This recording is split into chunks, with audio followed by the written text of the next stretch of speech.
It's the Be Forever Cool podcast. My name is Rex45. Man, what a weekend of racing. Just got back after red eye from Washington State at the Ridge. First time at the Ridge.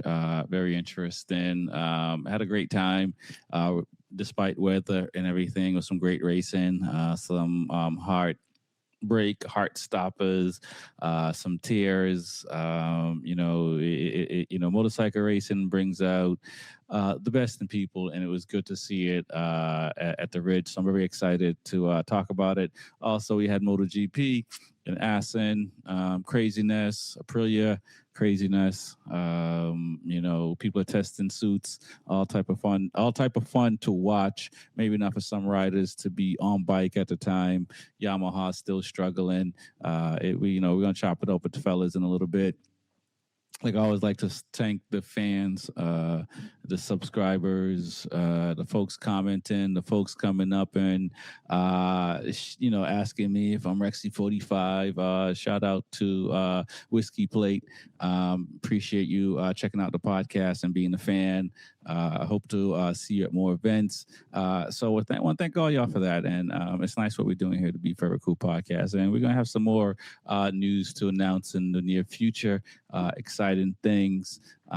Definitely check out Woodcraft. Use the Rexy code. Spend $100. Get a free T-shirt or whatever you buy. It's always nice to have merch to go to the track, to go to the bar, to go wherever you go to have fun. And why not Woodcraft? They've been in the game for a long time. Not only do they make this stuff, they also race it. They also teach it. They also support young kids in and around New England and stuff like that. So very excited to be affiliated to them. Also, Pirelli tires. Shout out to Mark 10 Motorsport. Mention Be Forever Cool. And get 10% off some Pirelli race tires for your bike. It's nice to save some money, especially if you got a big bike. You got a small bike like this and you're smooth like I am. You might not go through tires as quickly, but if you got one of them thousands or 600 or something like that, you already know what it is. Your tire bill is more expensive than your race fees or track fees and stuff like that. But the smile you get from having Pirelli tires, it's nice when you ride home. So I'll leave it there. Also, check out BeForeverCool.com. Our Patreon page as well. Whatever you need, we got it for you. My name is Rexy45. Let's get this thing going. Who's up on the mic, as I should say first? TJ, man, welcome to the show. How you doing? I mean, is there a riot up in Boston? I hear talks of they're trying to get rid of Jaylen Brown. Come on, what's going on up there? Man, I got no control of that. I mean, he's putting that on himself. So seems like he doesn't want to be here or whatever the issue is. It's under the table, behind the scenes. Come on, he wants to. He says that. But something's happening behind the scenes. So, him and his podcast is showing out. After he loses, he's acting up. He wasn't doing this during the season, talking. He was, but as soon as something bad happened, he wants to put on blast.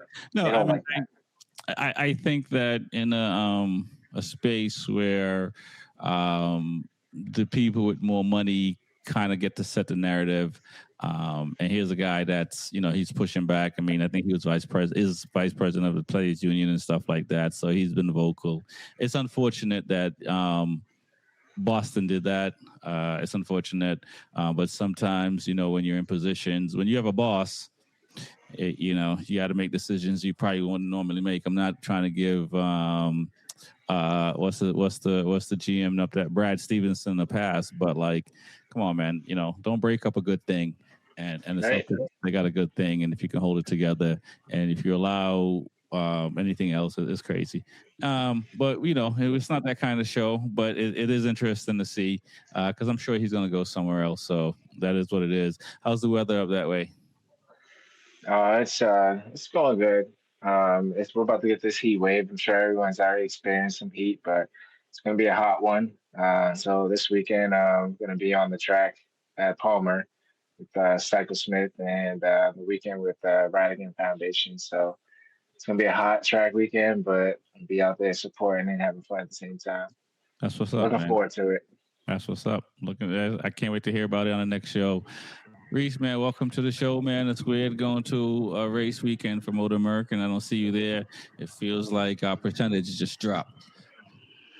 Nah, man, I was on vacation, man. I had to do a family vacation, so I'll be back at Laguna, back to work, man. Back to the regularly scheduled program. No, that's what's up. That's what's up, man. It was a good weekend. You know, your boy, as you know, I'm sure you're keeping tabs, got on the podium. So it's always nice when Yamaha gets on the podium for you guys. Can't wait to hear what your thoughts on that. MotoGP. No, it was good. Yeah, it was good to see my boy up there, see JD on podium. So we'll talk about it, and I give him his flowers and justification for that one. Yeah, no doubt, man. It's crazy to see, and the more of the of what you see, it's work. It's a lot of work. I ain't gonna lie. It is. It's a whole lot of work. You felt the feeling. You keep carrying all that equipment. Now it's heavy. It's a lot of work. I gotta go find somebody to carry me around and feed me goat's milk. It's a rolling circus, man. That's what we call it. Just a rolling circus. Oh man, but it was a good weekend. A lot of people came out, and we're gonna talk about it. A lot of crashes and a lot of first times. It was exciting to see in person. Lewis, man, welcome to the show, man. How you doing? You're back in the States. I see we didn't have to come look for you and bail you out of any prison. No. I was good. I was actually good during this trip. No run-ins with the authorities. No issues like that. No issues getting into the country, getting out of the country, or coming back to the country. Did have a little bit of a mishap getting on my travels to Europe. My bag actually got to Europe 2 days after I got to Europe, so it was interesting buying things that I needed in a crunch because I didn't want to wear the same clothes for 3 days in a row. Right. But it was a good time, man. Got to visit a lot of things, got to see a lot of really cool stuff that's on the way for 2027. So yeah, man, I'm glad to be back, but I do enjoy my trips to Europe because I get to see people that I don't get to see too often. And sometimes people don't realize that Teams is a great tool, but sitting down with people face to face, there's nothing that can compare to that interaction. Let's put it that way. So right. Put down your phones and go visit somebody. Yeah, I know what you mean. The younger folks may disagree with that, but I know what you mean. And speaking of travel, and this is my dilemma because I like to walk on the plane and walk off the plane. I don't like to wait for bags because I've had stuff missing in the past and so forth. And now with more weight and more stuff, I'm trying to figure out, what do I have to put in the belly of the plane? And because a lot of these airlines, man, God bless them for what they do, but a lot of them do a bad job. I'll tell you what, for all the travel that I've had, this is the first bag that's been not lost, but delayed. This is the first bag that didn't make it there with me. I'm going to say in about almost 4 years now is the last time that a bag didn't get there. And it was, there was a cascading effect of a bunch of different things that happened to get to this point. Originally, my flight was from my home to Philadelphia, from Philadelphia directly to Venice, Italy. And because of a delay leaving one of my flight ended up being from my home to Paris, from Paris to Spain, from Spain to Italy. And those two flights in the middle, man, they weren't with the original carrier. They were with like the Spirit Airlines of Europe. Yeah. And they sure enough, man, that's who lost my bag. Yeah, I mean, and again, that's what I'm worried about because the same thing coming back. My flight was delayed from Washington to Charlotte, and even Charlotte down here was delayed, and I didn't have anything to check. So that's the beauty of it. But if I did, now it's a process. I mean, I know there's worse things in life to complain about than losing bags and stuff like that. So I guess we'll leave that for the travel show. Yeah. Well, we'll look out for our new channel, how to get around the world without losing your bag.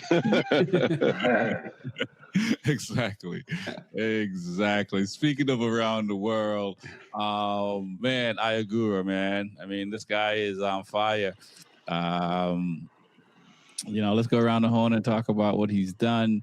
If you watch in MotoGP, they tell you how long it's been since the Japanese rider has won. But this guy is on fire. What are your thoughts, TJ? Man, that's well deserved for this guy. I mean, he's been showing the results. He has his late race pace. It's a real thing with this guy, And for this race, for all that happened, it's a crazy weekend on Sunday, well, a crazy day on Sunday. Even the troubles that he went through. I mean, this guy deserves the win. I mean, I think they said 22 years or something like that. It's probably longer, but 22 years since the last Japanese winner. But yeah, this guy definitely deserves it, and you can see his emotion.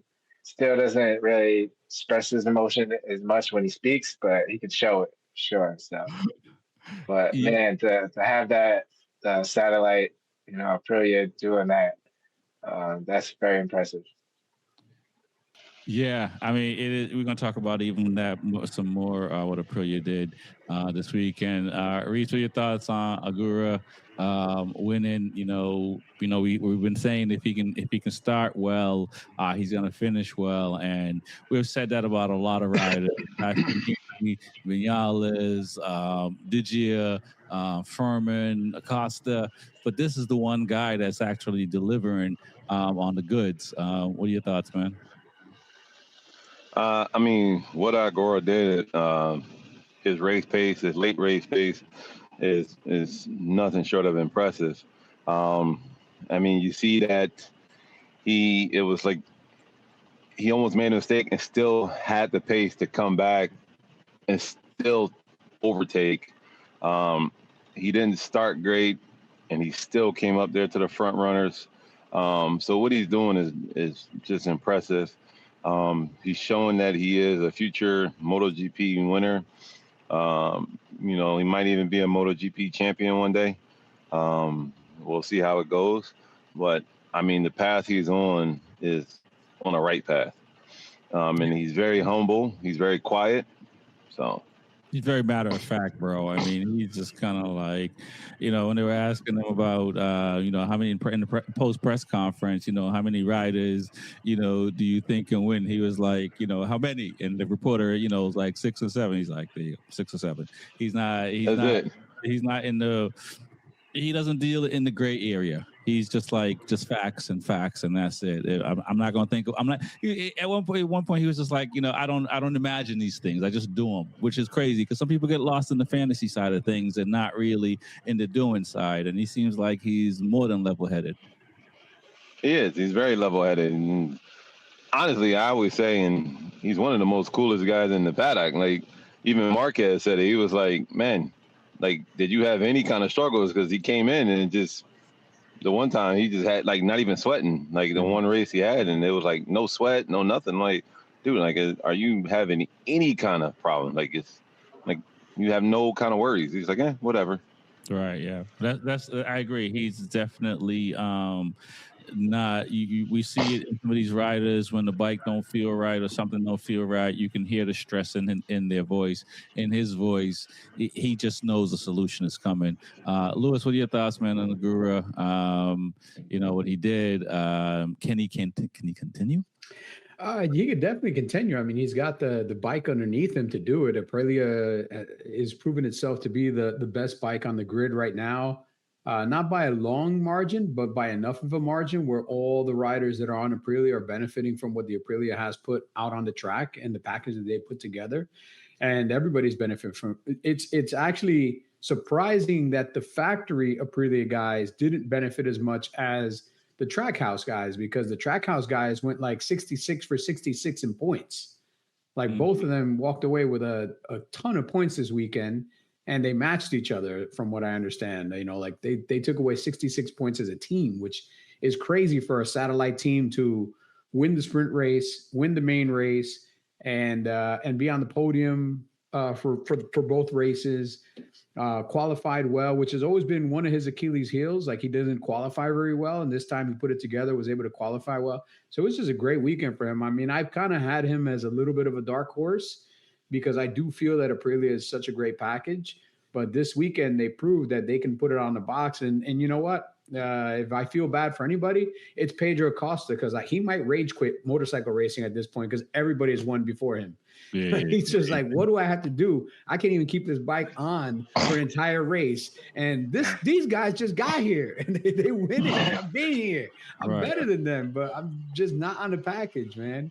Right. And it does feel bad. But let's talk about, before we dive into KTM and their woes, for Aprilia top 4, I know Martin can get pole every round if he's feeling it. He's up and down, but what does it say for Aprilia with the, what's the word I'm looking for? It's not chaos, it's not imploding, but just all the mishaps that's happened. Martin taking them out, or Fernandez and them, and Martin, just all these things, and then for these guys to come and be 1, 2, 3, 4. Last week I was saying what needs to happen for Aprilia to kind of, is it outside? Someone needs to come in from the outside to say something to them or figure it out. But it sounds like this weekend was a good weekend for Aprilia. What are your thoughts on 1, 2, 3, 4 in Q2 with TJ? I mean, yeah, Aprilia is definitely showing they're getting their step back, and I'm basically saying is they're just untangling the cobwebs and getting back to where they were. So yeah, definitely in Q2 for them to get 1, 2, 3, 4, that is a good sign to have a good weekend. Obviously, you don't know that they're going to finish the way they did, but yeah, overall, I mean, Aprilia had a great sprint. They had a great GP race besides Bezecki's crash, but they had a good solid weekend overall, and I would say they bounced back just slightly from the past 3 races, 3 rounds, where it's just chaos, crashing out own teammates and punching guys, and that's I felt like they untangled the cobwebs a little bit. Right. Lewis, man, what are your thoughts on Aprilia? 1, 2, 3, 4. What the satellite is doing, and just what they were able to pull off this weekend. Can they sustain it? I mean, they can absolutely sustain it. They do have the bike for it. The only thing that I can think about that can kind of derail them is themselves. Sometimes they're their own worst enemies. Martin gets into his head and he overrides the bike, or he makes mistakes. Bezecki, he's kind of over the past few weekends, we've seen his struggles and the way that he's kind of like not been able to respond. And not all of it his fault, but some of it he does have to take blame for it, because at the end of the day, he's the guy in the seat. But on the Trackhouse side, I mean, those guys have zero pressure on them because they're not at Trackhouse next year. Neither one of them is going to be riding for that company. No. It sounds like what Fernandez is the seat saved, man. They might be trying to get a check together now, but the rumors are there, man. And I remember at the beginning of the season, I was like, can they do enough? Can he do enough? And he sounds like, I mean, if they don't keep him with the results that he's kind of put together last season and this season, and again, he's still a young rider. He's still, I mean, I'm not saying that he's the future of MotoGP, but he's a young rider, and I do see the better parts of a Maverick Vinales in him versus the bad parts of a Maverick Vinales. He's still a little bit of a hothead, but he's not as much of a hothead. And if Trackhouse was going to retain anybody, I would absolutely tell him to put some money on him. I think them losing Agura is huge, and I think the fact that Raul is able to doing enough to save his seat, and hopefully he does save his seat, because he shows he's faster than Jorge Martin. And I know Jorge Martin is sitting here saying, I didn't have enough time on the bike. Give me more time on the bike. Give me more time on the bike and I'll be there. But Raul, where I think Bez has to just manage the time in front of Martin, but Raul and definitely, obviously, Aguro can chase down Martin if Martin pulls out. And so, yeah, I think, I think for Fernandez, I think he went to MotoGP a year too soon, because it was like his rookie year in Moto2, and he went up with Gardner. and so he didn't have. I think he just needed more time, and fortunately he had it. But those first few years, man, that man could have walked into the water and not looked back. It's hard to say no to the offer because everybody in Moto2, their goal is to get to MotoGP, and if somebody gives you that offer, it's so hard to say no. One, money wise, you're going to make a lot more money in GP than you're going to make in Moto2. You're going to get better opportunities in GP than you're going to get in Moto2, and you're going to work the maximum amount of eyeballs on you in MotoGP. But to do that, also, you have to come in with the right mentality and the right mindset and the right abilities. And you can't go in there and not have that strong mental state. And I think that's what's taking Raul a little bit longer to get to is now mentally, he's a strong rider, man. Yep. Like nobody intimidates him. Yep. On any given weekend, he believes he can win the race. He doesn't look at anybody that's in front of him like, oh, this is such and such a person in front of me. He's like, no, this is an obstacle in front of me. I got to get around this dude. Yeah. Like my goal is up at the front and I can't stay here. And I think in the last 2 years, we've seen that maturity from him. And if Trackhouse needs to put some money together and put a package together and keep them, man, because if they start from scratch with 2 new riders, as good as the bike is, you still have to, the guys have to get accustomed to the team. They have to get accustomed to working with the mechanics, with the techs, with this, with that. If you got at least one guy, the retention of a valuable employee that has knowledge is kind of worth it in many, many cases. Right. Although I don't know what his numbers are, but I'm pretty sure they probably might not pay him. I'm sure he's not getting paid that much, man. Yeah. It's Trackhouse. It's like you know, the first year and a half you did nothing, so we gotta get that money back. Reese, man, what are your thoughts on what Aprilia is doing? The top. They seem to go really well at Assen. Can they keep it up? And what are your thoughts on how they qualifying and how they finished? And they can absolutely keep it up. It's just all on what they want. What they're doing with Aprilia is great. Ferrandez is actually doing well. Gora's doing well. That's like you said, that's the big blow that they're losing when they lose him. Ferrandez has stepped his game up and stepped up really big. So, I can see them doing very well, and that's, we always talk about that inside the paddock, inside the team. You never want to take out your own teammate. You never want to take out, especially the factory team. You never want to do that. We're all kind of racing for the same thing for the manufacturer, but we're not racing for, each other. But we're racing against each other, but we're still racing for the manufacturer. So we want all the, the brand to be up there. So maybe they had to talk with all them guys and sat them down. But what those guys are doing at Trackhouse, is impressive. And I have to give them that. It is impressive.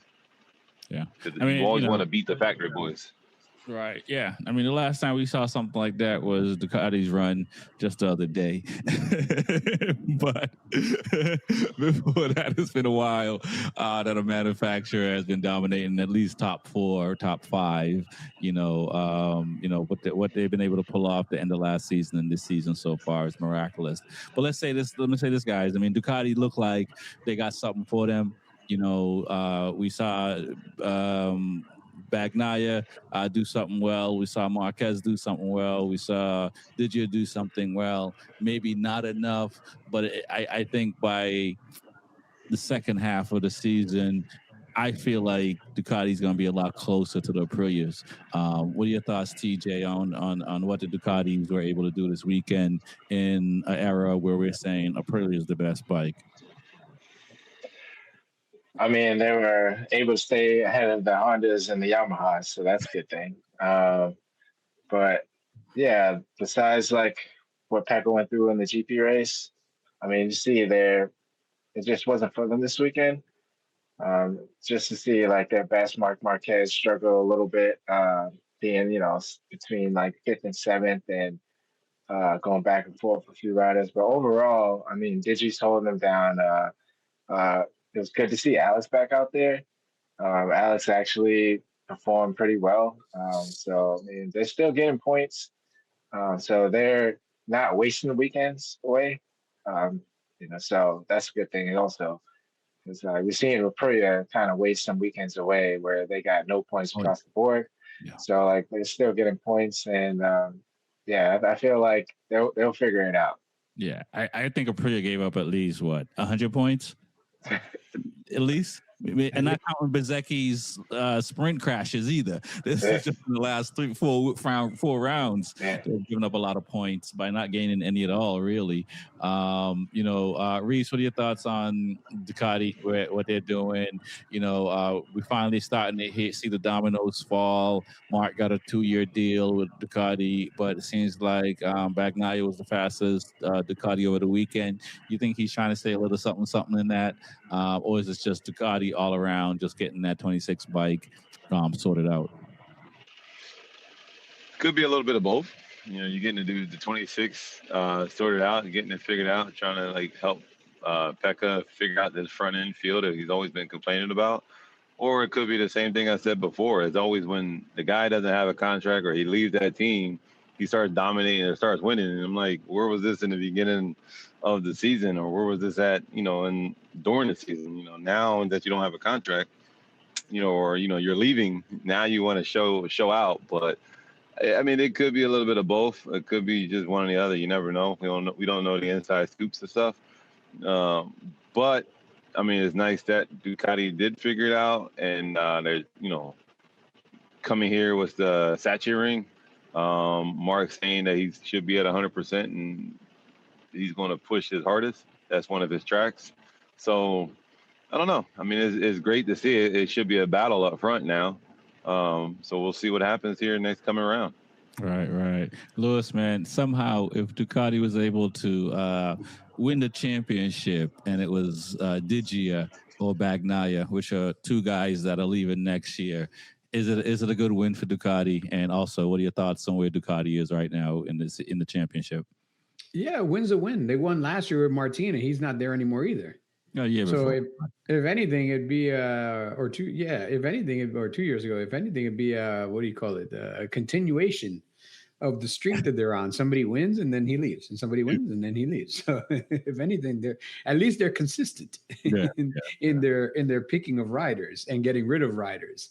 But this goes back a long time. I mean, people have been saying for a long time how Ducati specifically is not the most loyal company in the world when it comes to sticking with riders long term or showing loyalty to some riders that have done a lot for them. When it comes time to let them go, let them go. Sometimes you just got to cut it loose. Dude, the most winningest rider they cut loose for them. I mean, that's all right. I felt the same way when they got rid of I think it was Pedro Martinez, the Red Sox. I'm like, you keep this guy, man. Come on, I don't care. You keep him. He's a national treasure. It wasn't a national treasure for them, man. For them, the bike is the treasure. Who's ever riding it, it's their how can I put this, man?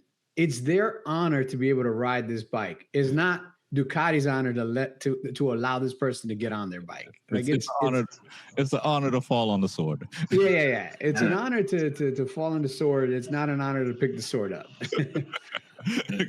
It's pretty crazy. But with that said, I mean, it looks like in the last couple of rounds, as Mark has gotten a little bit healthy, Ducati has been able to find a couple of things. And this weekend, Bagnaia was showing that he was doing really good. And the same way that I said that there's a hometown half a second, there's a I just got fired second and a half. So two things happen. There's two things happen when you get fired. You either start crashing a lot, because before I leave, I'm going to leave these people with a big repair bill, or I'm going to show them what they're missing out on. Which, come on, that's like when your girl leaves you and then you decide to go to the gym. Watch, I'm going to get in shape. Yo, you're a little late, son. You're getting in shape for the next girl, maybe, but this last girl, she don't want you no more. It's over. Hey, you got to flex on them, see what they lost. Make sure they know what they lost. Yeah. But Ducati obviously knows what they lost. That's why miraculously something went wrong with his bike in the second race. We can't have him winning too many races.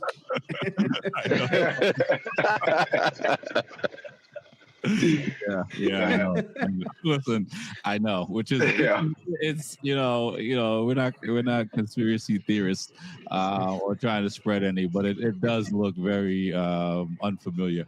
Let's talk about Digia. I mean, he's still the fastest, the most points. Ducati, another guy that Rossi would love to keep, but he has a deal going to KTM. I don't know if it's better, probably better more financially and whatnot.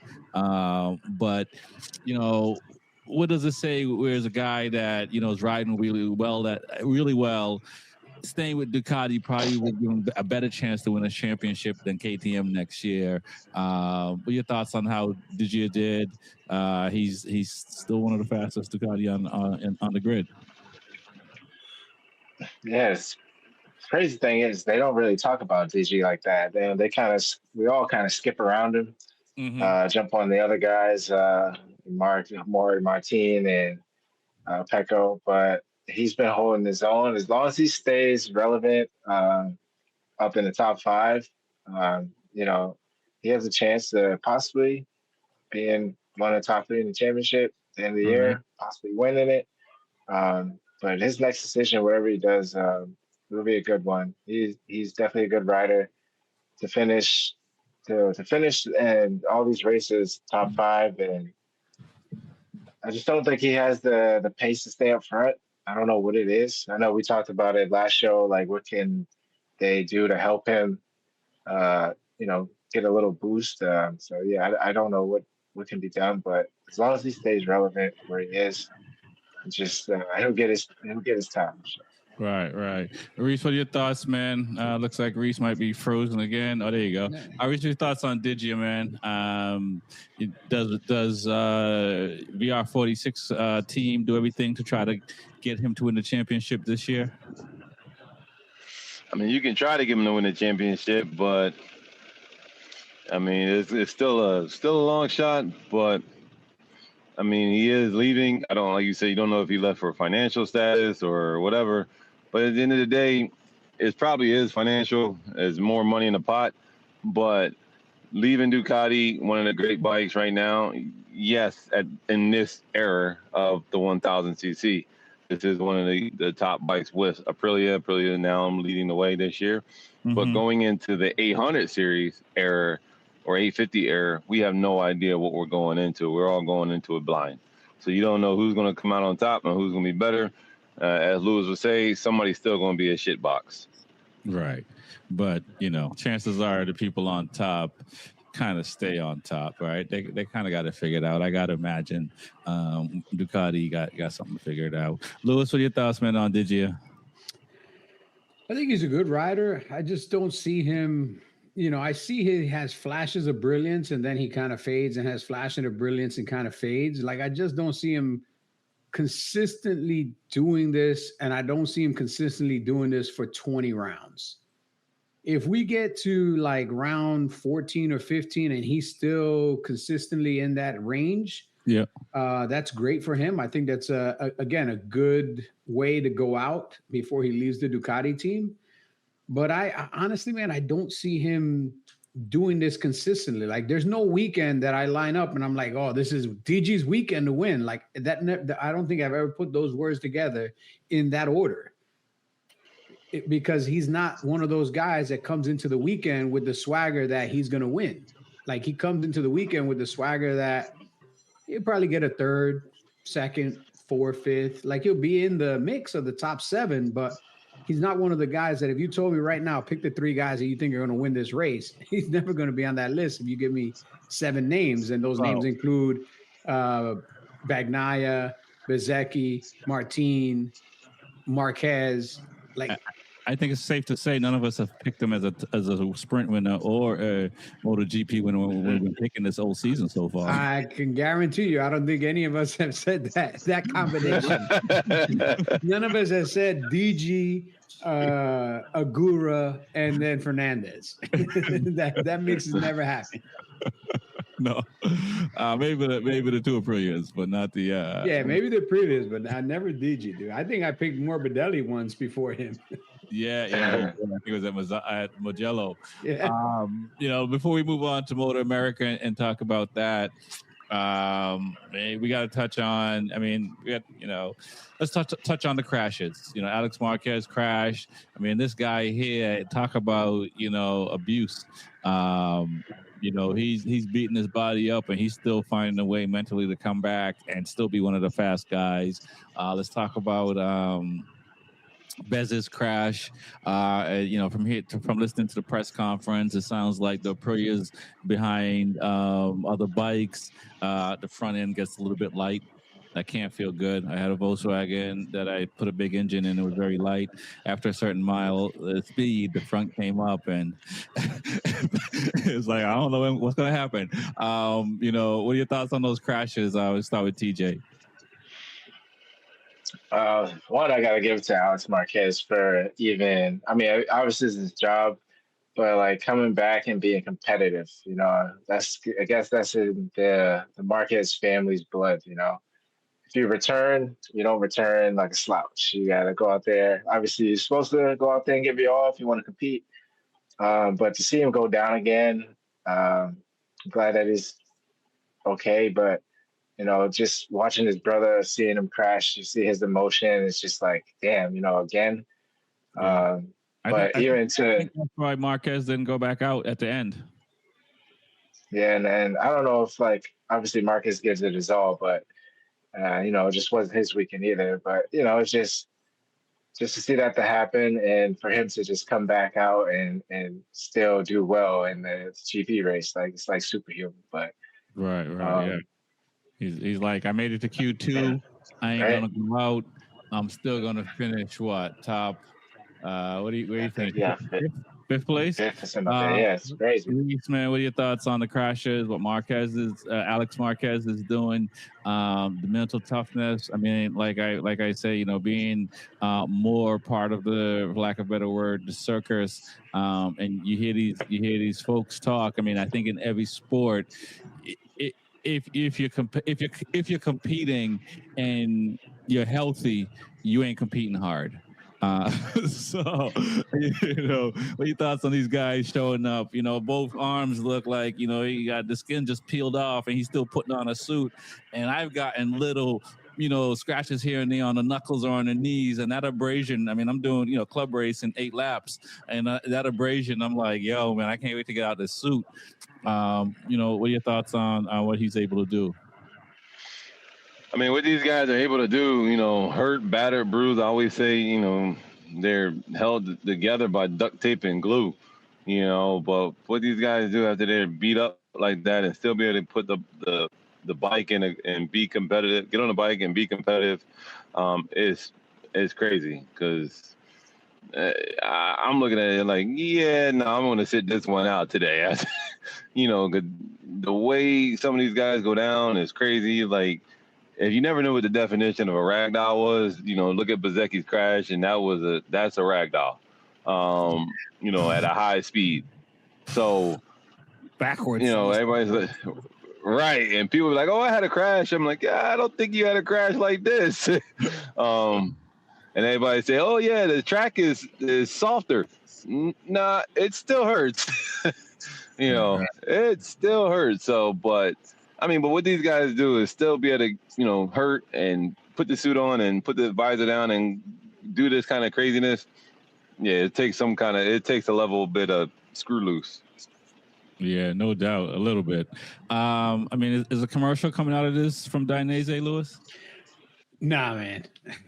we're happy that Bezecchi. I mean, as a motorcycle fan in general, I think we should all be happy that gear in general is where it's at, and track safety is where it's at, because we had some nasty ones this weekend in world racing, and even here in MotoAmerica, we had some pretty nasty crashes. Mm-hmm. And to see all the people that were able to walk away relatively unscathed, some blacks and blues, that's huge. This is what keeps pushing gear manufacturers to continue to try to find the next big innovation or what new technologies out there to try to keep these guys safe. But, you don't want to see them testing anything, but when they do test it, to know that they got away relatively unscathed is great. If somebody had said he broke this or he broke that, I'd be like, you know what? If he can walk and he can, carry on with a normal life afterwards, great. But the fact that he was able to somehow miraculously not break anything, no long-term effects, no concussion, no this, no that, that's a gear and a little bit of of shine from the guy above, just taking care of you a little bit, man. You got to give a little bit of credit to the guy above, because without him, this could have been much, much worse. And even for Alex Marquez, man, he had some bad crashes, but still was able to walk away and still was able to compete. So, right. I mean, great. I mean, but I will say that I hate tracks that have those pebble runoffs, because those pebble runoffs, if you've ever crashed in them, even if you are not hurt, they hurt.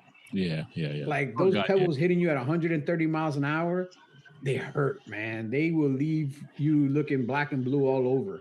No matter what gear you have on, it's just, imagine somebody throwing a handful of rocks at you at 130 miles an hour. That's what hitting those. I'd rather have sand, dude. Or just pave everything and just give me mad runoff, like something. They want a lot of low grip out there. They want to deter, getting any track advantage.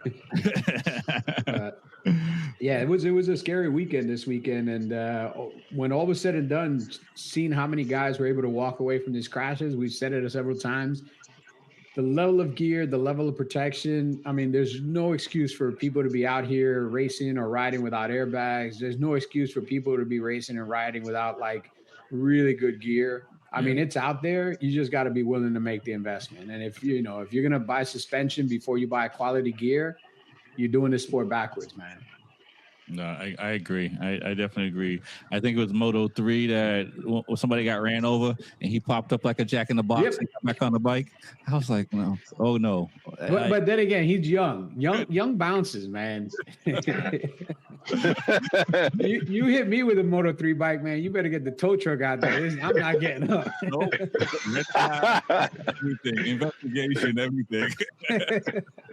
They're gonna helicopter me from where I fell. Come on, man. You can bounce, man. Nah, when I hit the ground, it's a thud. It's not a bounce. Yeah. Hey, I don't know if you see those TikTok clips where, in your 20s, you can hop off. Yeah. Off the sidewalk. Oh, shit. Yeah. Oh, man. So yes, I ease off the back of my pickup. The better to pick up, dude. Even doing the track walk, I'm sitting here like, I could just hop over that. I'm like, man, knees are like, nah. Walk around. Yep.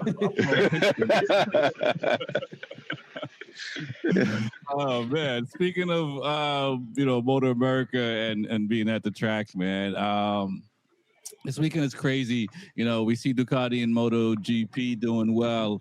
I mean, let's just go into the Superbike. I mean, 2 Ducatis crashed out the first race in the front of in the front. I mean, it's wet out. You got an 8-second lead in PJ Jacobson and crash out. I mean, it's tough. I mean, it seems like Ducati this year, these guys. I don't want to sit here and say they're like Bez in the sense of crashing out and giving up points, but they're crashing out and giving up points, and they've given up a lot of points. What are your thoughts on race 1 and even race 2? Because no Ducati was on the podium for race 2 either. I mean, to see PJ jump out front like that, I was kind of excited just to see him get back out and get out to the lead. But there's a thing where I think of like when someone's a little too far ahead or pushing too fast in certain conditions, I'm just like, all right, something might happen.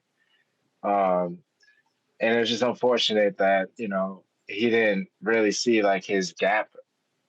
Well, he probably did. He obviously knows like his gap, but he didn't have to push as hard as he was doing. Obviously, in the rain, a little mistake, you can go down. But it just sucks to see the Ducatis just lose it like that, and just the Yamaha's right behind them. They would have finished, so it was good to see JD Beach still hang on. Mm-hmm. Seen him go down the rain before, so he's probably like, "Oh, I can't do that." I've seen Scotch go down the rain, so it was cool to see that JD Beach and Skulls was able to hang on, and hopefully PJ can, get back from that mistake that he did.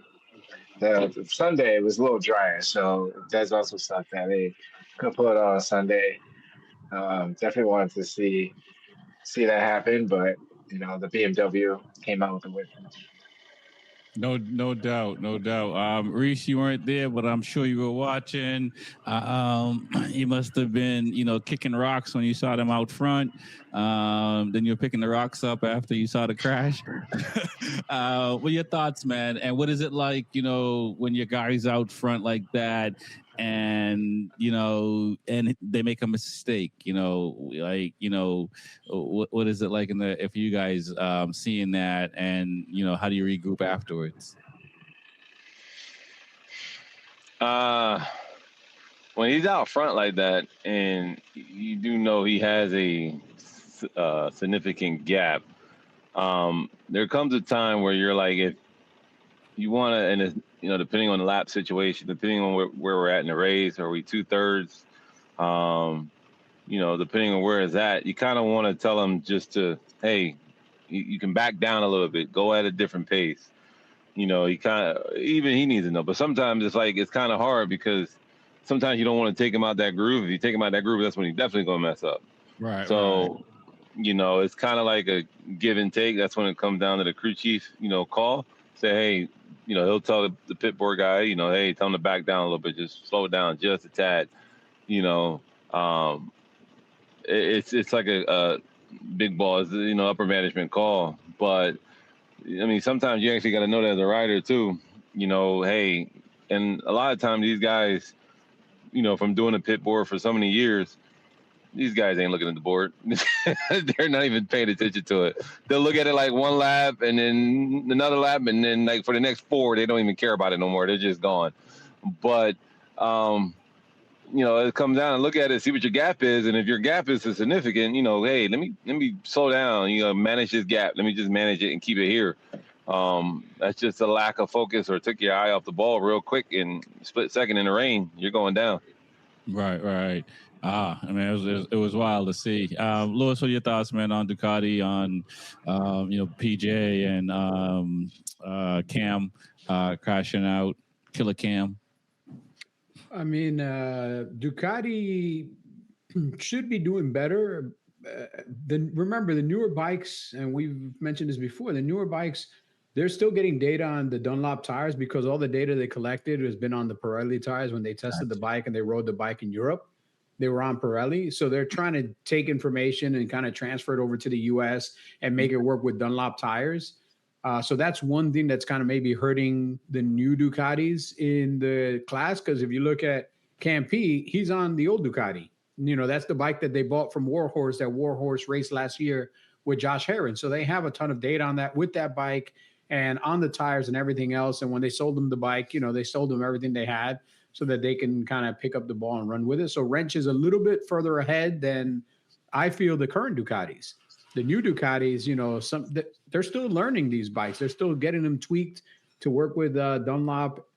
And then the other aspect of this is, this is becoming a little bit of a reoccurring issue with PJ Jacobsen. He a great rider, faster than I'll ever be, but we're pundits. We're here to talk about what we see and what we think. And to be very honest with you, like I've seen now for many, many years where PJ Jacobsen just doesn't have the race-long concentration to win on a consistent basis. The dude makes mistakes that are mental mistakes that shouldn't be happening. When you have that kind of a lead, yes, it's a rain race and every corner is risky, but you have a lead. You should be dialed in. You should be, making sure all your shifts are done, hitting your markers, hitting your points, hitting the brake. Sure, anything can happen in a rain race, but then in the dry race, he does the same thing. So, take the rain out of it. He still crashes himself when it's dry. He still makes the same mistakes when it's dry. He still has the same issues when it's dry. So you can't really even blame the rain at this point. Like, if I can blame anything, you kind of have to blame the rider, man, because at the end of the day, you're the guy on the bike. You're the one part on the bike that the team can't fix. Right. And honestly, we'll move along to Yamaha, but I'm gonna segue in the sense that we saw how JD was riding the Yamaha. He was sliding around in the rain, so he found the edge just right. So and I think Reese can probably touch to it more. But we start with TJ. What are your thoughts on JD Beach being able to win his first Superbike race in over 3 years, and to do it the way he did it? It was not the first for Rexy Escalante, because it's been over 6 years since he's been on the podium. So a couple of guys got some well-needed attention this past weekend. What are your thoughts, man? I mean, JD is definitely a fighter out there. I actually love his racing. And it's funny, I was watching MotoAmerica and them talking on the podcast. The last time he won, he was a fill-in rider at Jersey in 2023. And that's when I was there. And I remember when he won on the Yamaha. So it was pretty cool seeing how excited he was. And to actually be like the actual factory rider this time around, the range is nothing to him. It's unfortunate that the Ducatis went down in front of him, but racing's racing. Everyone's going through the same thing, so it definitely means a lot. I mean, we just saw it in MotoGP. You got to fight back. Like Dora got his first win. It's not easy. So you got to stay out there. And the fact that he was sliding around, able to hold together, and Schultz is just right there as well. And he's hungry. So definitely a good sight to see that JD got his first win. Okay, no doubt. Reese, man, I mean, I'm sure you were texting and messaging, but like I said to TJ, man, your boy was sliding around that bike in the rain too. So is it just a matter of mental toughness, just more time on the Dunlop tire on the Yamaha? Well, you got to remember, I've been with JD since back in Supersport days, but JD does have a flat track background. So JD likes that bike moving around on the back of him. He's comfortable with it. And we all say, and I've been saying it for years, JD is a wet weather specialist. When it comes to the wet, and we all know that the rain is a great equalizer, but when it comes to that wet, he loves it because he loves that bike moving around. Like, he's comfortable when it moving around on him. So for him, it's like it's a walk in the park, because, at flat track, you got to slide the back end going around the corners and everything else. So he loves doing that. That's his thing. So for him moving it around, that was perfect for him. That was like home. Right. Lewis, man, what are your thoughts, man, on Yamaha? And let's talk about Matthew Schultz as well, because he chucked his bike down the road. I mean, talking about having to put a bike together, and he got on the podium both days. It's pretty impressive in and of itself. No, well, he's another guy that's great in the rain. Just there's a handful of guys that are really, really talented when it comes to wet conditions. They're just comfortable in the conditions. They're comfortable when the bike's moving around. Like, they have a feeling in the handlebars, a feeling on the brakes, a feeling on the throttle. And if you've got all those pieces and your mind can kind of work that way, and you know what you can get out of a bike in the wet, you can be really dangerous. I mean, you can really show people a level of talent and a level of throttle and brake control and body control, and just and he's one of those guys that in the rain he does that. And then he chucked the bike to the moon and back, and they put it back together with whatever parts they found in the paddock, and he still put it back on the box in the second race. So that was super strong for him to come back, because he didn't get as much time on the seat in the dry conditions to probably set the bike up the best way that he could, because they were trying to put the bike back together. I think this is one of the cool things about MotoAmerica, where you don't have two bikes, where if you do chuck your bike, your mechanic's got to go to work. If he had two bikes, like they do in MotoGP, I don't think it's as exciting. I think the whole watching the pit crew working and trying to race against the clock and do that, it just reminds me like of a movie. Right. So I do enjoy that about MotoAmerica. We just got to go and attack Yamaha, flip one of the bikes. You think it's fun? That's not fun. That's stressful. That's why I'm not a mechanic. I like looking at it. I don't say I like doing it. If I scratch my handlebar, I'm like, I'm done for the weekend. I'm not fixing it. What was it? A couple rounds ago, Max Flinders, when his bike crashed, I think it was the Daytona. Like they put his bike back. I don't remember. I think it was the Daytona. They put his bike back together in like 10 minutes or something like that, throwing the red flag, and he's still able to go out there. Like, yeah, I agree with you. That was definitely more exciting to have the rush against the clock and see the result you can still come out with what you just did. It's something amazing about being able to work efficiently under pressure. Mm-hmm. It makes the podium even sweeter because there's moments that's where some people give up. There's some people like when they got to rush and get things done. Some people just and I used to do that racing, so I definitely used to be one of those people. It makes it easier when you have a team that knows every little thing to do. Like this person has this job, that person does this, and you can all work together. It makes it so much easier. So, like we have that all the time, and it's like even though we have two, one team, one rider has a crew, the other rider has a crew. If one guy goes down, we all kind of jump in together. We know exactly where to go, know exactly what to do, and we all kind of just get it done. And we'll even at night, if it's the end of the night, we'll stay till 11, 12 o'clock and get it all. We have, at least 80% done to come back in 6 a.m. to finish it up for race 2. Right. What's the normal protocol after a guy chucks the bike down the road? Does he leave a brown envelope on Sunday morning, Sunday night? You better be buying dinner. You better be buying dinner. That's the key. That's the key to keeping you guys smiling while you're working, no doubt. You mean you don't run to the paddock and try to punch him in the face because you crashed? That's not the protocol? I thought that was the protocol, man. Oh, man, I got to get these memos, man. I keep missing these memos.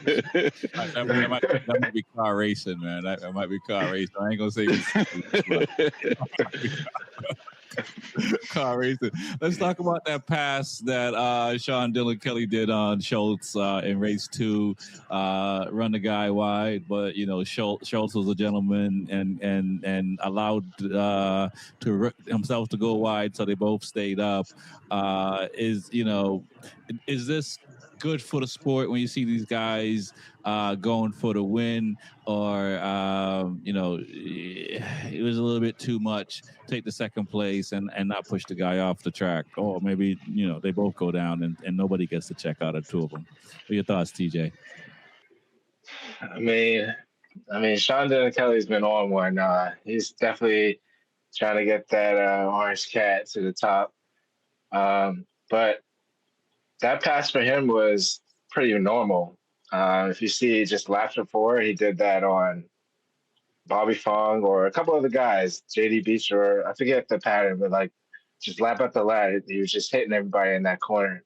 It's just unfortunate that last lap I seen it coming because the lap after the white flag, it was just a little closer to Schultz, and I was like, he's gonna get him. And that corner, he was just picking so many people off. It was a little aggressive, but he had to do it. And I give it to Schultz for staying up, going over the rumble strip, because that's a little roller coaster down the hill type of corner. And it was pretty aggressive by Sean Dillon Kelly, but man, that's racing right there.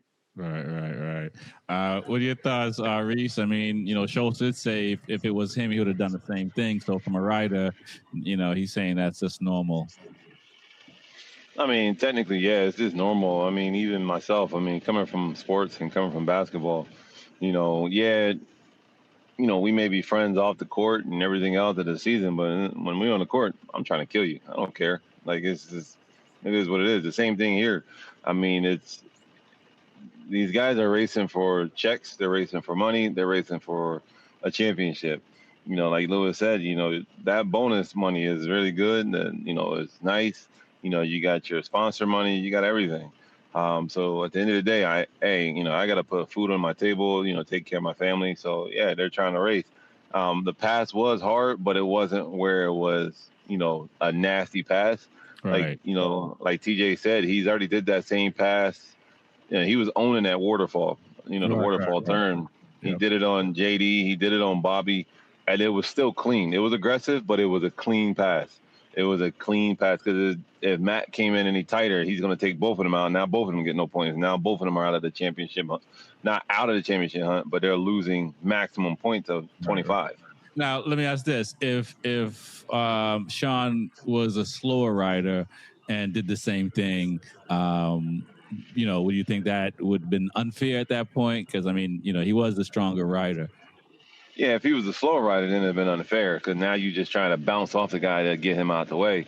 Because if you actually, I had, my phone up, my laptop up, watching, sector times, and Sean was actually fast in certain sectors. And the times that he was coming up to the waterfall, he was actually faster. Matt had the bike planted.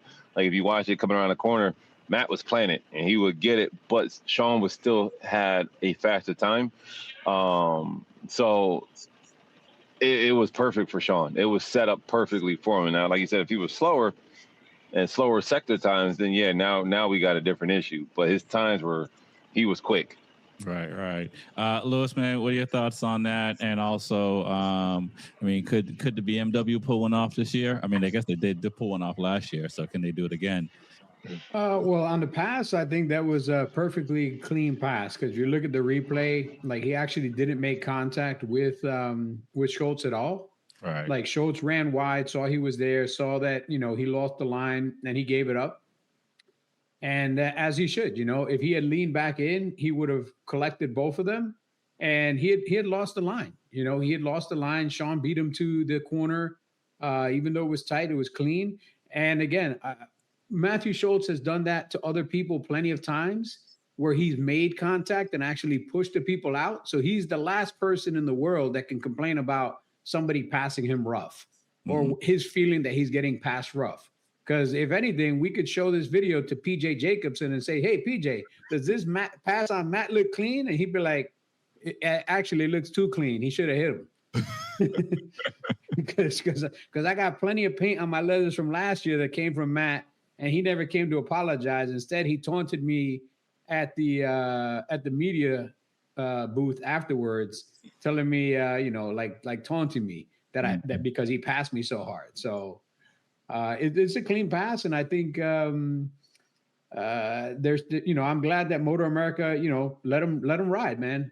Let him fight for that position. It's the last lap, and if we're going to start penalizing guys on the last lap and not allow them to make passes like that, which are clean, but if you start penalizing guys on the last lap, the racing is going to get boring. It's going to become Formula One, and this is not Formula One, man. This is motorcycle racing, and you gotta bang elbows. You gotta rub paint sometimes a little bit within reason, as long as you don't do anything that's outrageously dangerous. Like this is fine. This is a very, very slow corner, and this is a great opportunity. If you're brave enough on the brakes to try to make it to that corner, you can make it to that corner. And he obviously had more pace than Matt. He was on Matt's ass for a couple of laps. It's just that Matt was making his R1 as wide as an 18-wheeler out there. He was a good race. Matt was running a good race from the front. Mm-hmm. But if you're running that kind of race, you got to expect somebody's going to make a dive on you somewhere. If they got more pace than you and you're making your bike 7 bikes wide, they got to do something, man. Nobody's there to race for second place. And as far as BMW, man, I'm actually rooting for the Orange Cat guys. I know a lot of people out there. Jeff and all the guys at Orange Cat are a great group of guys. And they struggled or they've been toiling around in the stock 1000 class, and this is their first year on a full superbike. And to see what they're doing with the riders they have, I hope them the best, man. If they win at the end of the year, it's a well-deserved win because they really put together a great package. They've got a great team, great group of guys and girls over there. So, I wish them the best. I definitely wish them better than Ducati. Oh, stop it. Let's talk about the super sport, man. Because Ducati... Hey, don't be counting us out, Lewis. We ain't out yet. I'm not counting you out, man, but Hey, you see the point spread. We ain't that far. You about 12 horsepower shy of a full dozen, man. Hey, doesn't matter, bro. Points are points. All right. We're gonna see. It's gonna, Jersey. Let's talk about the super sport before we get out of here, guys. Josh Herron won the first race, second race. Darren Bender, second place. Kayla, a third place, and then she crashed out in the second race. She was leading the second race, looking really good. I felt bad for her when Herron passed. The pass was clean. I didn't get to have a conversation with her to find out, what happened, but it looked like she might have just carried a little bit too much corner speed to crash out. I've said it before. She's in a similar position as Acosta as far as not getting the W yet. What are your thoughts on the overall super sport races and just, where she's at, she's 18, so I'm not, I think she's where she's supposed to be, honestly. But let me hear your thoughts, TJ. Yeah. No, I thought she rode really well. I mean, there's a lot of pressure, but it's not really like, she's taking it very well, I should say. So you can't tell like so much pressure. She's having fun. To get another pole is impressive by her. Just showing her improvement, and she got what it takes. And I thought this weekend or this round would be the round that she could pull it off. For some reason, the red flags always seem like it interferes with her racing. She always gets a nice, good lead, and always have to restart. Second race, unfortunately, she did crash out, but she was there, and she had it. Josh Herron was on her tail pretty much for like 4 or 5 laps. I know, just hearing that bike behind you, and then that class, the pass, like you said, was pretty clean, and I think she did carry too much corner speed to try to size up the pass that Josh made. It's just, just a little error that she made. So it's unfortunate, but I feel like this is going to make her come back and realize, what really needs to happen next. And I think she's going to get it soon, but I think she rode really well. Right. Reese, man, what are your thoughts, man? It's, she's 18 years old. I don't care, male or female. You're competing against, Josh Herron, who's a multiple superbike champion, probably super sport. You look at Darren Bender; he's been around the world and back again on a bike, and she's right there with them at 18. Does she take a little stock in that, or just keep kicking rocks until she wins one? Well, first and foremost, in the super sport category, we do want to send and wish our prayers to Avery Dyer for having that major crash. That's first and foremost, and wish him a speedy recovery. With Kayla, she's right there. She's young, she's talented, so she's going to make mistakes. If you were in the super sport race, Josh was right there behind her the whole time. He was sizing up a pass the whole entire time, but he don't, because they're two teammates, he's not going to do anything. Josh has gotten older. He's gotten a little wiser. He's not going to try to take her out. He's actually trying to help her. But she's been fast all weekend. But Josh was fast right with her. And like he said, and I figured the same thing watching that. You started seeing Darren Bender click off the times. And I know he started watching that pit board. So he was trying to actually he actually wanted to pass her to pick the pace up, make her follow him. And if you watch, she actually took that corner just a tad bit too tight and with too much corner speed, and it just took her out. It was just a simple error. It was a kind of a little bit of mistake, because if you could have actually just ran just a little bit wider, caught right back up. You've been fast all weekend, caught right back up to Josh and followed Josh and picked that pace up. To put that gap between you two and, Bender. But she's coming along very nicely. Her time is coming. Ben Speeds even said it. Her time is definitely coming. She's one of the up and coming. So I have no doubt in my mind she's going to have, she's going to get her win coming here soon. It's coming. I have no doubt as well, but I do see her in the post press, and man, she's it's like the on choose, it's like these folks that like second place is like last place. It's worse than last place. It is, man. Too, nobody remembers. He's like, who was in second place? Oh yeah. You're like, dang. It's the worst. It's the worst. What are your thoughts, Louis, on the Super Sport and the results? It was a good race. I mean, it was a good weekend. I like Super Sport. I think the class is still a little too Ducati heavy. I think at some point, I still feel that they need to kind of step in and do something to add a little parity, because we have a lot of Ducatis up front in this class. Yeah. As far as Kayla, she's doing great. She is going to be at the top of the step at some point. When it's going to happen, it's hard to say, because again, the two top people in that class, they've got a lot of years under them. They got a lot of experience on them. They've won a lot of races. They know how to win races. They're mentally strong. And, this is the mistake that she made there. Again, this is a mental mistake. She took that corner a little too sharp, carried a little too much lean angle, asked a little too much from the front tire. I mean, it even looked like she might have even clipped the inside curb a little bit, and that upset the bike and caused it to lose traction. And again, these are the little mental mistakes that you will learn as time goes on, and as you run laps against these much, much bigger names that have had that. It's not that they're faster, it's just that they've competed at that faster pace at a longer time, and their racecraft is a little bit more honed. And she just needs to get a little bit mentally stronger, understand that you don't have to battle in every corner. You can pick your corners, pick your fights, follow the person. Sometimes if somebody's in front of you, take that as an opportunity to follow them, make sure you hit your markers, but also learn where are you stronger than them, where are they struggling, look at their tires, look at how the grip is coming out of some corners, and set them up for a pass. There's plenty of race to go. You don't have to try to push the issue to stay with somebody when they pass you. You can, again, this is racecraft, and she's still young, and she's going to get better at it, and she's good at it now. But again, every time you fail, you have to learn from your failure. You don't have, don't let it dominate you. Just, this is what I did wrong. This is what I could have done better. And the next race, you put those into practice. This is how anybody that really gets better at any sport gets better. No. And same thing, I want to give a big shout out to Mr. Dyer. He had a bad one. I mean, now him and his sister are both out for, who knows how long. And I like both of those kids. They're great kids. So I hope to see them back soon, and hopefully sooner than later. Right. Yeah, I did see Ella at the track. Yep.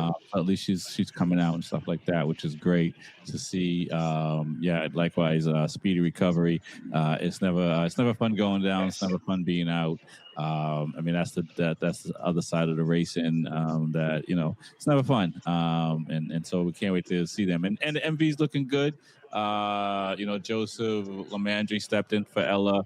He finished 8th on Saturday, and it looked like before Avery went down, he was also running really well in the weekend, and so which is great for MV. Sucks for those two, because the program it's a new program as far as MV coming into the Super Sport class, and the two to have a brother sister team is pretty impressive. So looking forward to seeing both of them back at the track and on their bikes. Anything I missed before we get out of here, guys? I want to bring up. We'll start with TJ.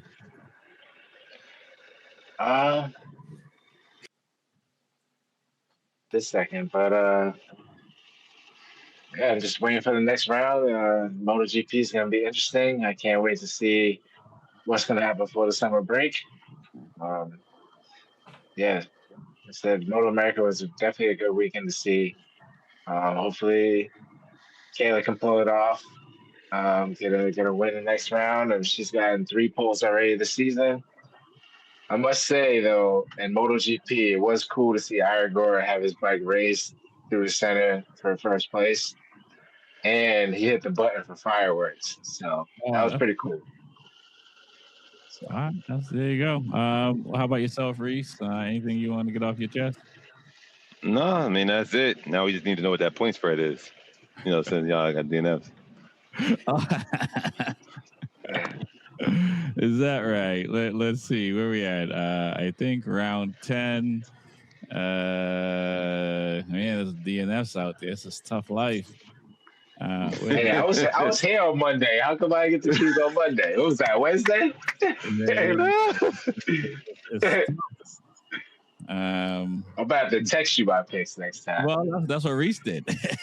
Hey, I was on the water. I test those in real quick. Hey, yo, put these in. So, being proactive. All right. It's gonna be a long weekend, guys. Long weekend, long season, but it doesn't look too bad. I think that you never know. I mean, Pecco Bagnaia was able to come down from bigger deficits and win a championship. So I think I jacked all our screens up. If you guys can hear me, let me bring you guys back in and figure this thing out here because I have no idea what I'm doing. Hey, I had to put it out there. I was like, let me know what my points is. I was like, I thought about that too. I was like, yeah, maybe you just skipped it out of there. I'm like, nah. Yeah, you guys might have to. What is it? What is it when you challenge race direction? Don't worry. I'm gonna get a lockout. So you better watch out. Put in a complaint. I'm gonna get a sprint and GP lockout. Okay. Well, I guess we didn't really talk about Morbidelli. I feel like there's no, as I'm thinking about penalties and stuff. I mean, there's the door. That's all I gotta say. There's the door right here. That's where he's heading to the door. Yeah, he's doing it again. Yeah, it's such a weird thing to. It's like distracted riding, right? At this point, it's almost we've been fortunate because he hasn't really caused any. I mean, outside of qualifying times and such, he hasn't really caused any harm. But it's possible one of his episodes, for lack of a better word, could cause somebody into and put somebody in a really bad position as far as crashing. Who's going to hurt somebody first? Is it going to be Morbidelli or the KTMs that keep shutting off for no reason? KTMs, yeah. Yo, the KTMs are more dangerous. Yeah, but I'm just saying the KTMs, where they getting their wire harnesses from, man? That's not even Chinesium. That's like, bruh, you are ruthless. Bro, my man hit the rumble strip and the bike shut off. Yeah. Let me ask this though, guys. I mean, like what Gunther, whatever his last name is Steiner, something like that, whatever he is. Steiner, yeah. To be sitting here talking trash to Maverick after Maverick put so much money into KTM and I don't know how much money, but he put some money into KTM and was the best rider. I mean, is this a situation where this guy thinks what he did in Formula One he can do in MotoGP? Could this backfire on him sitting here saying, hey, here's a guy that we kind of made a promise to. We're going to tell him to hold up. We're going to hold off a little bit. And then I know Maverick said, look, if I'm out of MotoGP, it's KTM's fault, which, Maverick is going to run his mouth, obviously. But what are your thoughts on that whole back and forth? I mean, TJ can start. I got my thoughts. I didn't see that. So, yeah, you start on that. You start. First, I don't like when riders and team principals put their dirty laundry out in the public.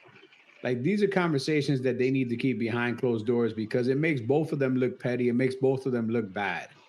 Like, you don't have these conversations and you don't debate these things out in the public. You can debate somebody being a dangerous rider and things like that out in the public. If people say, oh, Morbidelli's dangerous, this person's dangerous, this person's always, that's fine. That's because that's in the public. You saw that on video. You see that on camera. This is stuff that takes place inside the garage, behind the doors of the garage. And when you start putting this out in the public, it's never good for the rider and it's never good for the team because it's a PR nightmare. This is the same thing as, Jorge Martin last year when we wanted to get out of his Aprilia contract. He put it out in the public. And once you put it out in the public, there's no taking it back. And it always leaves a bad taste in everybody's mouth. Like right now, Maverick Vinales is not performing. He hurt himself really badly. He hasn't come back from this injury well. And as a team, I would be looking for an alternative to him because he hasn't recovered the way I would hope he would recover by now. Marc Marquez has broken every bone in his body 3 times in the time that Vinales has only broken 2. And Marc Marquez is up at the front. And yeah, maybe you don't have the Ducati, but Pedro Acosta's doing this, and that. And where are you? You know, like Brad you still Binder haven't has put more it points nowhere. than you. Right. You still haven't even put it up in the top 15 yet. Yeah. Brad Binder right now has more points than you, man. And he barely ever finishes races. So know your platform, know where you're leveraging and where you're speaking from. That's the first problem. And the second problem is don't put this out in the public, man. You know, this guy Steiner, you know, he wants to bring some Formula One flair. Formula One sucks, man. It's boring because everything is politics. Everything is, you know, most of the races sometimes are decided in the boardroom or decided in the penalty box because this person is, you know, protesting this person and this person is protesting that person. And, you know, you clip the line here and this, like, there's so much judging in there that sometimes the racing gets a little bit lost because you don't let the people just go out there and perform. And sometimes the cars outperform the riders because this car is so much significantly better than this car. There's only 2 cars in the entire grid that are really good. That's not MotoGP. MotoGP, anybody can win on any given Sunday if the conditions are right. But again, man, Maverick Vinales has been through every team in MotoGP. And this is his last stop. After this, there is no other stop for him. So he should not be out there trying to put the laundry out in the public. Because who's going to take him after this? Ducati? Nope. Yamaha? Nope. Honda? Nope. Maybe. Suzuki? It can't. Suzuki's not there. They're not taking him back. So it's like he can, you know, Zarco. Well, we'll see what happens, but you know, it would be awful if he goes out based on just difference of leadership. I mean, if I bought a team, it's my team. It's not a leadership thing. Sometimes, you know what? I go into the paddock. I don't like what I see. I don't like this coach doesn't work well with these players. Do I either get rid of the coach or I get rid of the players? Right. It's my team. I can do whatever I want, man. At the end of the day, it's my money. I pay Maverick Vinales. He's my employee. And if I feel that I don't want him here for whatever reason, that's on me. I don't have to have him. That's on me. I don't have to have him, man. I got 22 other kids in Moto 2 dying for that seat that I could pay $200,000. By the way, according to this, Raul Fernandez this year, 250,000 euro. Wow. And look what he's doing. I can get a Raul Fernandez for $250,000. I guarantee you that. I mean, Vinales is getting a lot more than that. Oh yeah. Let me see if I can find Vinales here. My calendar of numbers here. Marquez. Oh God. Bagnaia, pretty good number. Yeah. They said he gave up 10 million. Antonio. That's crazy. You can't give up 10 million if they didn't offer it for you. Yamaha. I gave up 50 million to come work here. That's about right. They only offered you 100,000. I offered you. So I didn't give up 50 million. Maverick Vinales, $3.5 million he's making. Yeah. Allegedly. Okay.